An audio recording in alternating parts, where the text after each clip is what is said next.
righty. Thank you. Good afternoon.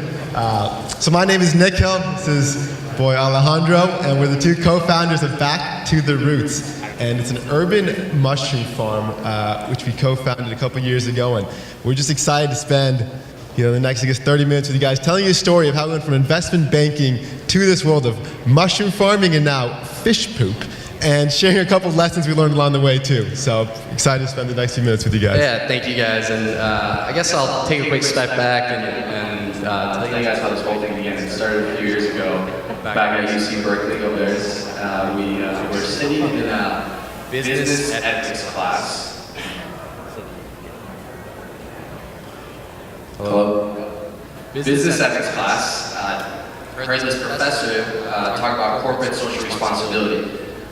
He was going over a few slides, and one of the slides had a picture of a Starbucks logo, some logs being cut down, and mushrooms. And he quickly briefed over the fact that he read in a book that you could potentially grow gourmet mushrooms on coffee waste, but nobody had ever done it. It's a cool idea, you guys should try it out. Lecture about this size, a couple hundred people, moves on to the next slide, and then continues on these different rapid fire ideas that seemed innovative, seemed cool, but nobody had really done before. Something about that fact, to me, just seemed really simple, really fun. And I think, like Nikhil, I come from no food background. I was living off a $5 foot once diet at Berkeley. I was going into investment banking in New York, had already signed an offer, but that sounded so cool. I mean, the fact they take waste, grow food on it, sounded easy as hell. So I went up to the professor, not knowing anything else about this, and I just went up to him and was like, hey, man, give me more information. Professor Tim just kind of said, honestly, I pulled this from a book, I'll give you the name of it. The guy's name is Paul Stamets. It was a couple sentences, you can look it up, and I know nothing else. And he's like, what is it? He's like, this other kid asked the exact same question. You guys should, I'll put you guys in touch by email. So the other crazy kid that ends up asking the question is this guy right here. Puts us in touch by email. We know each other. We had taken a lot of the same classes. He was a poli-sci business major. I was business econ. And ended up getting together, and we both kind of looked at each other like, why are you interested in this? Like, I don't know, man, it's not really easy. So, alright, cool, let's talk about my business. And ended up just talking about this stuff, ended up getting on Google and YouTube and just typed, how do you cultivate mushrooms? And these videos that max have 5,000 views on them all popped up, and just different people cultivating mushrooms at home. And eventually after everything, we met a couple times, and we were like, screw this, let's stop researching stuff, let's actually do something. So we said, let's walk to Cafe Strada and try to see if they actually have coffee waste we pick up. So we walked over there, picked up coffee grounds, brought it back to my fraternity. My fraternity kitchen turned it into a mini science lab, and took 8 cardboard buckets that were laying around at the basement of my fraternity, did 2 rows of 5 buckets in this kitchen. Went off to spring break, came back, and walked into the fraternity kitchen, and 9 of the buckets had no growth whatsoever. It had all this mold growing on it, but the back far right corner had this gorgeous crop of, that's the bucket, yeah, this gorgeous crop of mushrooms. And I say gorgeous now, at the time I was like, are these things even edible? So I call up Nikhil, I was like, dude, this shit's growing, like you should come by, like come and taste it, And he runs over from his apartment, and we both kind of stare at this bucket, and we're like, all right, what do we do? And we're like, oh, well, we'll just walk to Chez Panisse. It's this restaurant that believes in organic and local food. So we walk there, and the first person we run into is Chef Alice Waters, who, at the time we thought, well, it's her restaurant. Of course she's going to be there. Now we've known her for a few years. We see her once every 18 months because she's always traveling everywhere. And first person we see is her, so we're like, hey, Chef Alice Waters, how are you? This is Nikhil, I'm Alex. I think Nikhil had a Berkeley shirt on, so we just kind of said, we're like, hey, we're from Berkeley, we think we figured out how to grow mushrooms on coffee grounds. Can you guys try these for us, or at least tell us if these are edible? And she's looking at Ace Hardware bucket, but she's like, all right, come on in. So she takes us in her kitchen, and she says, hey, Cal, do you mind cooking up for these boys? They're going to school here. They grew mushrooms on coffee grounds, and he's cooking something, but he kind of plucks back. He takes half of them. At the time, Nick was like, dude, you just took half of our crop. Like, this is the only one we have. But then he sautés them, and within like 30 seconds, he turns back to Alice. He's like, Alice, these are actually pretty good. These are pretty good. And then we tell him how we think we figure out how to grow mushrooms on coffee grounds, and he's like, you guys got something here. So then we both kind of looked at each other, we're like, all right, well, they taste good, why don't we just try to sell them? So we walked into the Berkeley Whole Foods. We took that same bucket with half as many mushrooms as we had. We walked to the Berkeley Whole Foods, walked into the department, turned to the left, first produce guy we saw, and we're like, hey, we think, we're carrying this bucket, we're like, we think we figured out how to grow mushrooms on coffee grounds. And then eventually we get like 6 or 7 people in the middle of the produce department in the Berkeley Whole Foods just staring at this Ace Hardware bucket. And eventually like shoot us an email. So we ended up shooting them an email, and it's crazy because about 3 weeks later, we got an email back, and it was a chain that was forwarded from the store up to the regional produce coordinator of Northern California, Randy DeCommon. And it's like, hey, check out these guys trying to grow shrooms on coffee grounds. And then Randy writes one line back, says, this is pretty cool, here's my cell phone. So Nick and I give him a call back, and we had about a 45-minute conversation with him. And by the end, he's like, all right, stop. He's like, stop talking so fast. He's like, if you figure this out, I'm going to blow you up in Whole Foods. He's like, this is so innovative. He's like, you're taking waste and growing food on. He's like, figure this shit out. I'm going to blow you guys up. So we both are in speaker in my fraternity room, and we're like, geez, So we ended up partnering up with Pete's Coffee, and on that end, it was really easy. We were taking their waste for free. We were picking it up and using it as something else. So we took Pete's as our partner. We took Whole Foods as our potential actual distributor, and we said, what the hell? Let's give up investment banking. Nikhil's going into consulting. Let's give that up and instead become full-time mushroom farmers.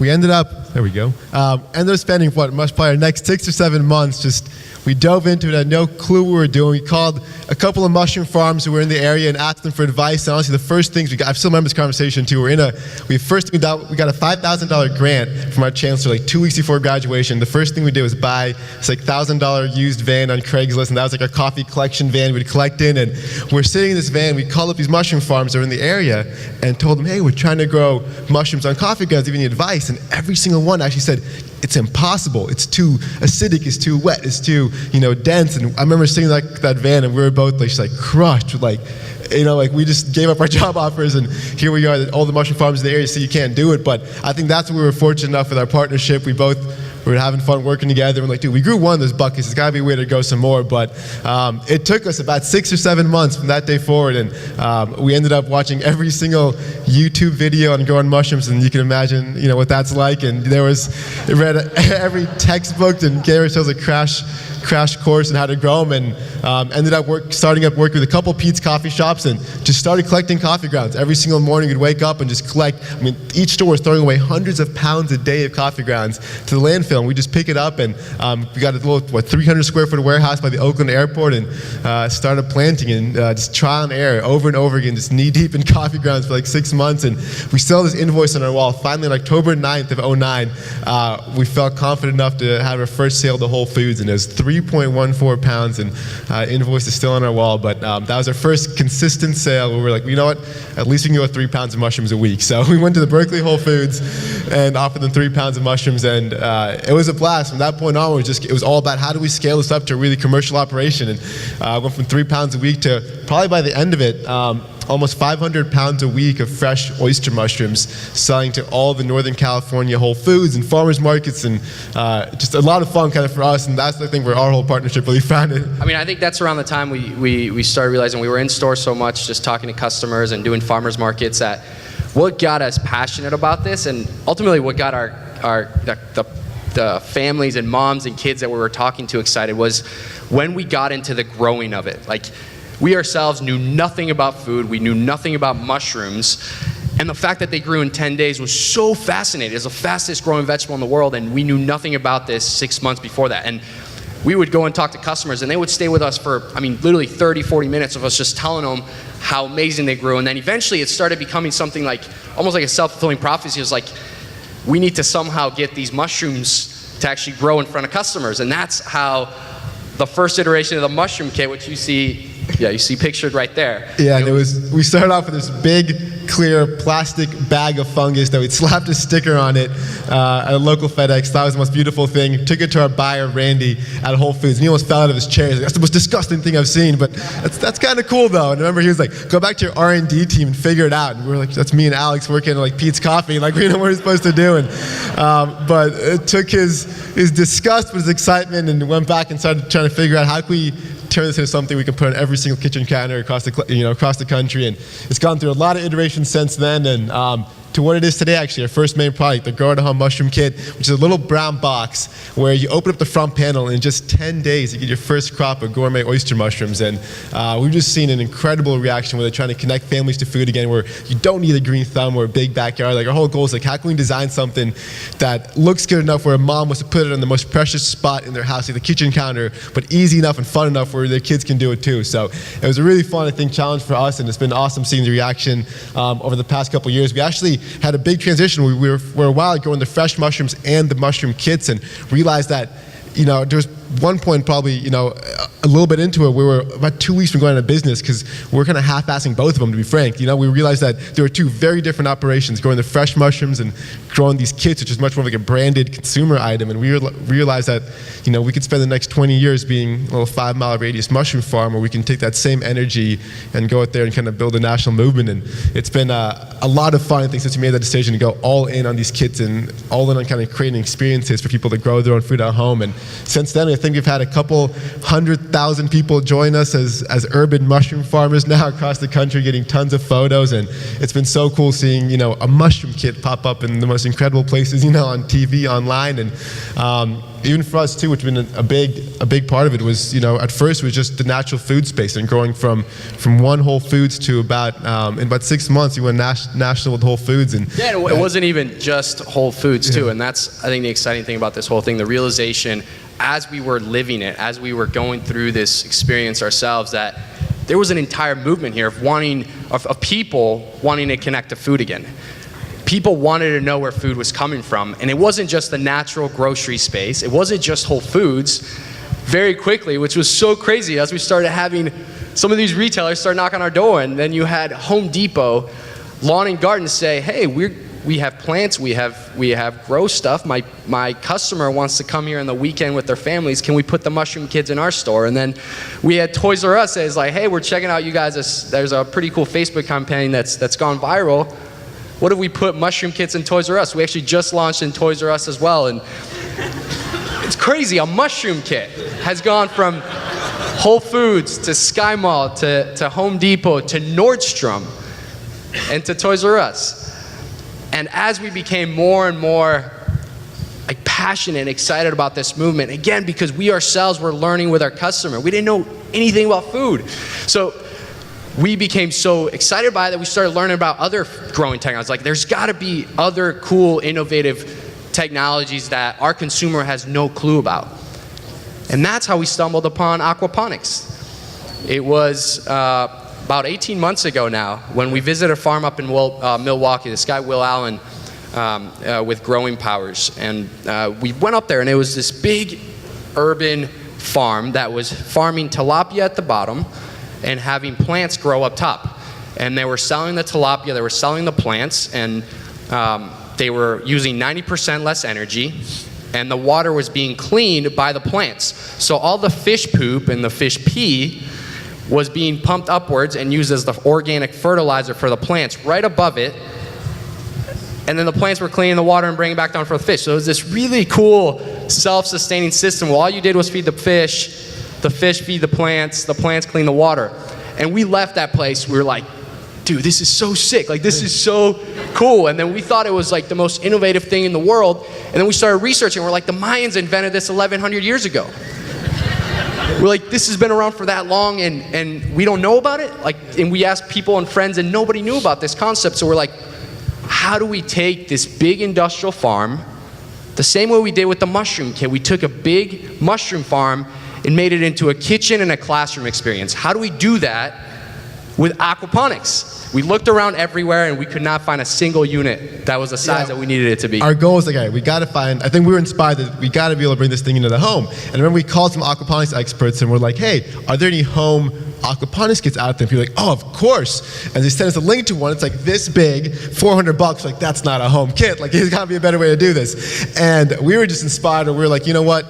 This is something we've got to figure out how to bring into the home. So we spent last year, it was probably one of the most fun times of our company, spent 6 months last year working with an incredible design firm called Daylight Design in San Francisco and some aquaponics experts and trying to be like, kind of just take this challenge out of how can we take all that amazingness, just to be frank, of aquaponics, you know, the fact that it's self-cleaning, uses 90% less water, 5 times the yield, like condense all of that into something that can fit on a kitchen counter.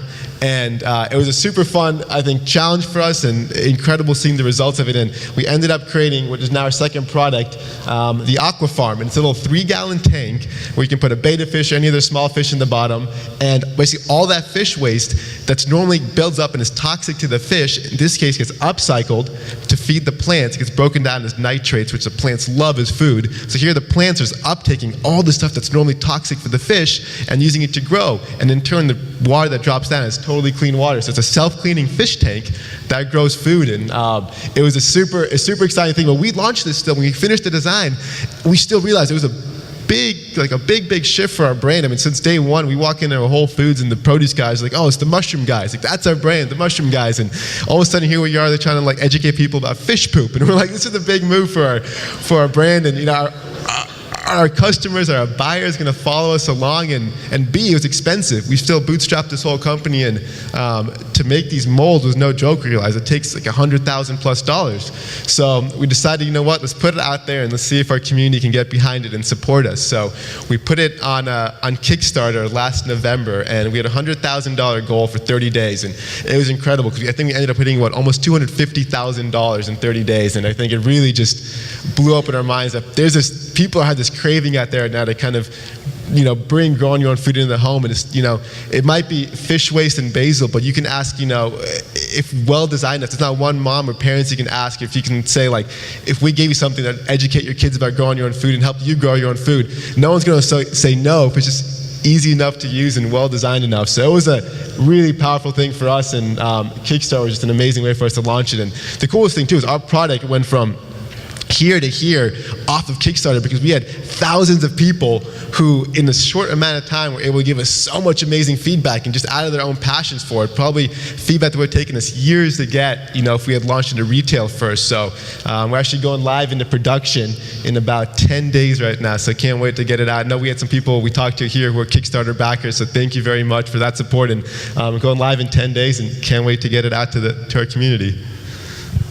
Yeah, and this actually leads us to the first lesson we want to talk about today. And I think it's because so many people, and especially entrepreneurs, have started asking us, how did you launch a mushroom kit into such diverse retailers? How did you go into Whole Foods and Safeway and Home Depot and Toys R Us? And frankly, we kind of had to ask that ourselves because we didn't know what the hell we were doing. We were kind of figuring it out on the spot, and we were running so hard and so focused and committed to just launching mushroom kits nationally that when it came to the second product, we had to narrow this down and boil it down to something that we can replicate.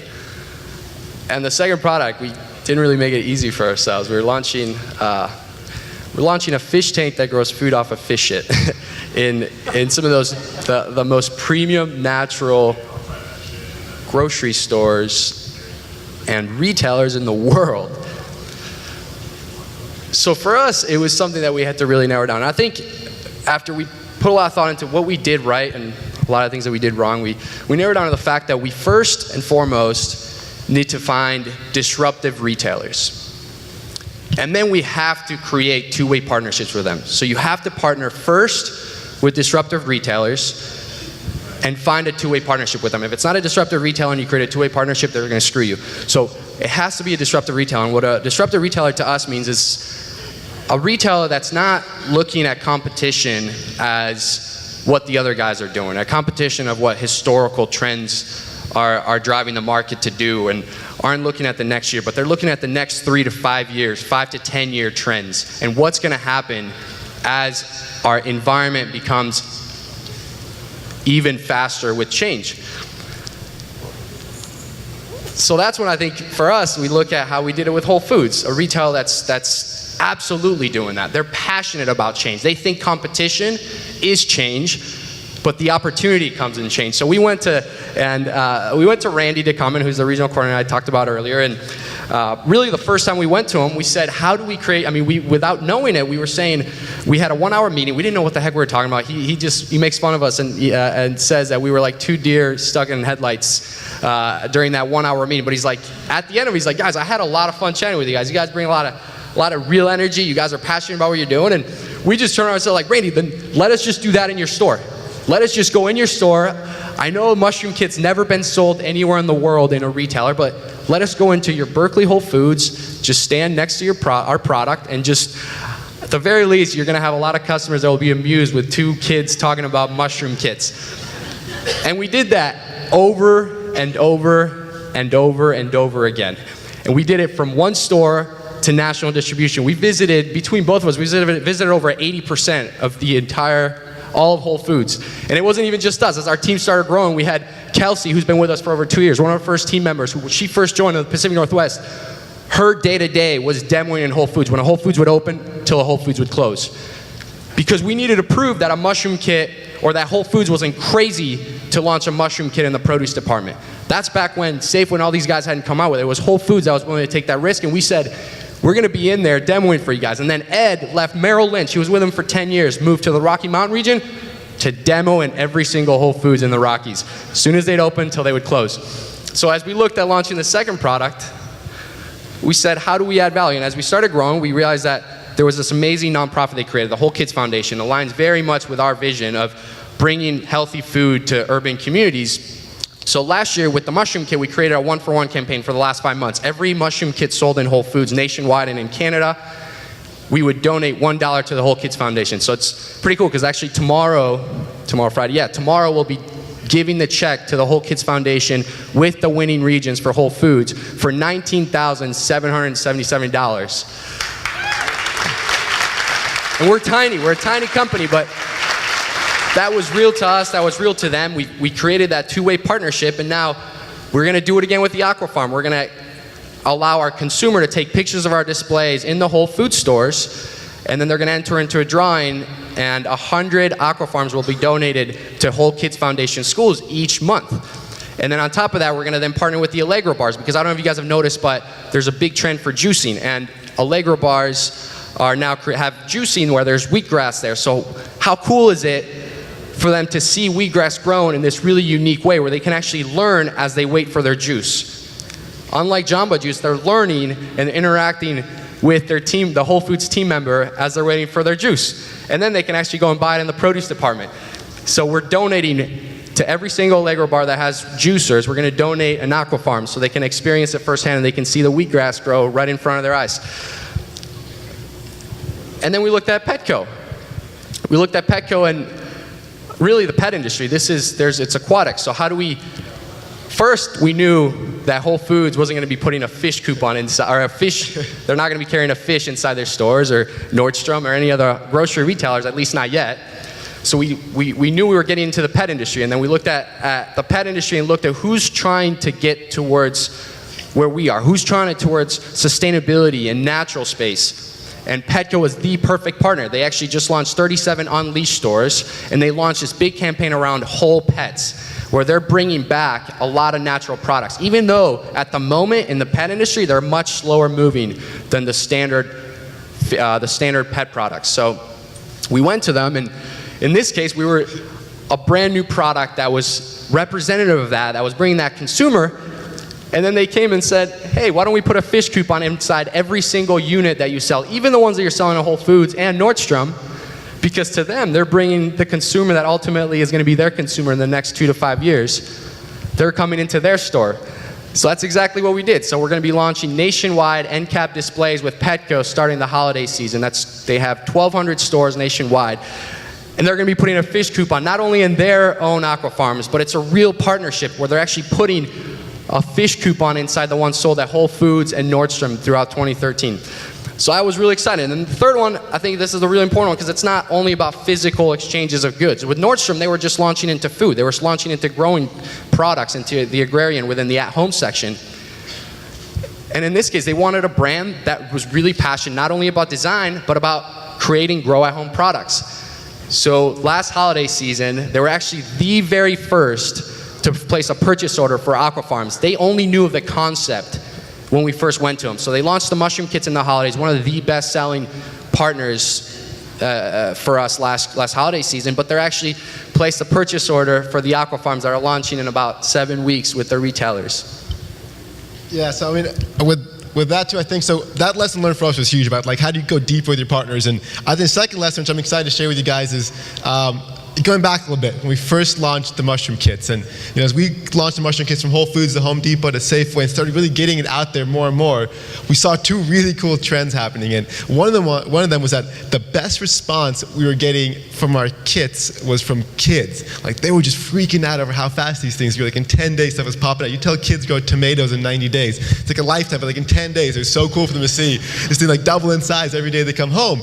And the second thing is that people loved sharing their photos of these crazy mushroom kits that had grown on their Facebook pages. And we were getting tons of people like tagging back to the roots on Facebook and sharing their photos. And we finally were able to kind of combine these two trends. And we launched this campaign about maybe just over a year ago now. Well, 1-for-1 campaign where for every photo someone posted of their fully grown mushroom kit on our Facebook page, we actually donated a kit to an elementary school classroom of their choice. And it has just turned into such an incredible campaign for us. We've gotten, I mean, hundreds and hundreds and hundreds of photos every month of kids. We've reached over 10,000 kids now nationwide through these donations.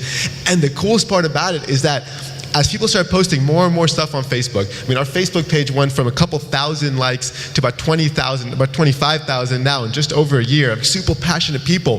And Facebook has become actually our #1 driver of traffic to our website as well, which is driving high margin, profitable sales, which kind of in and of itself funds this program. So it's this really cool cycle now where it's almost like the more we give, the more we get.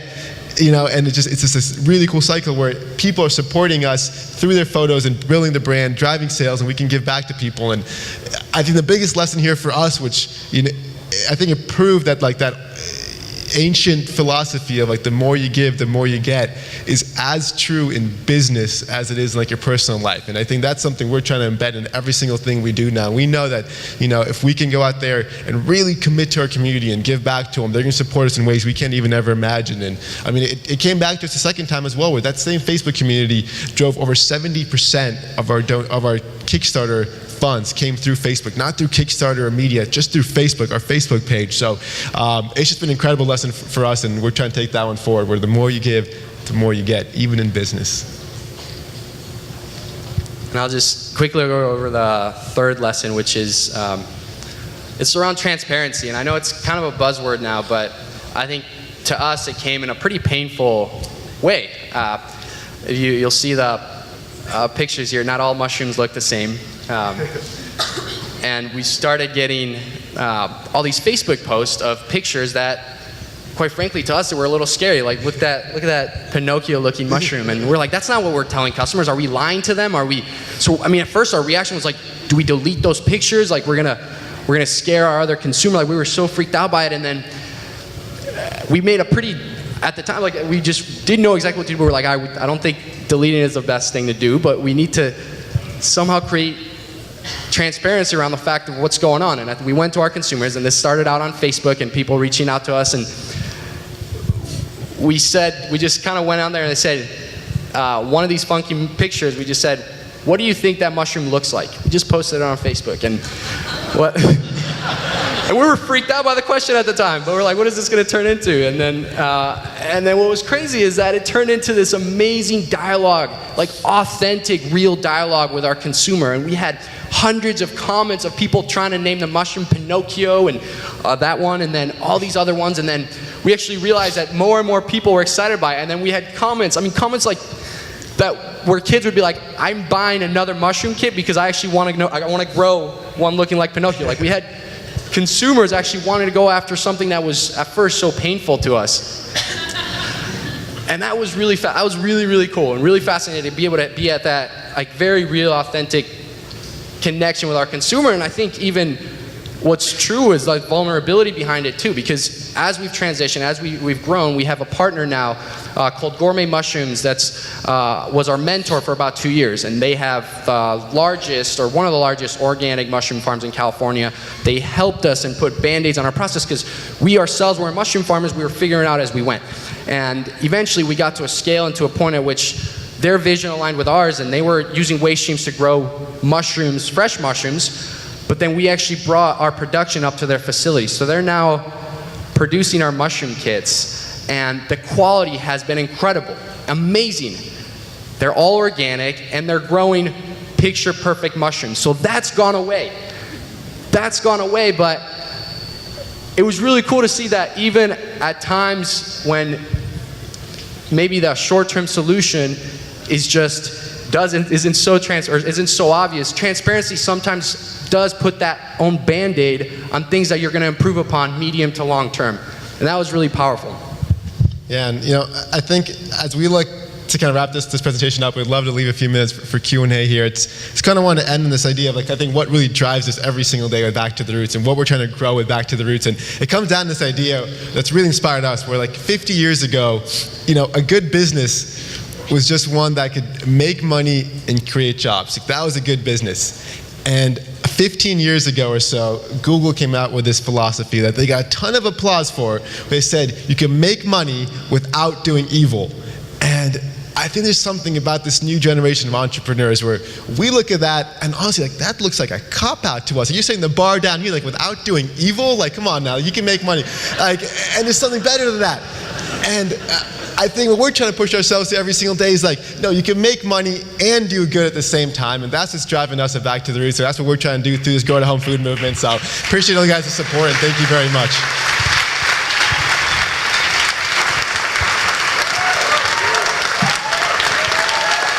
Give it up for Alejandro and Nikhil. Check out their 8-bit photos.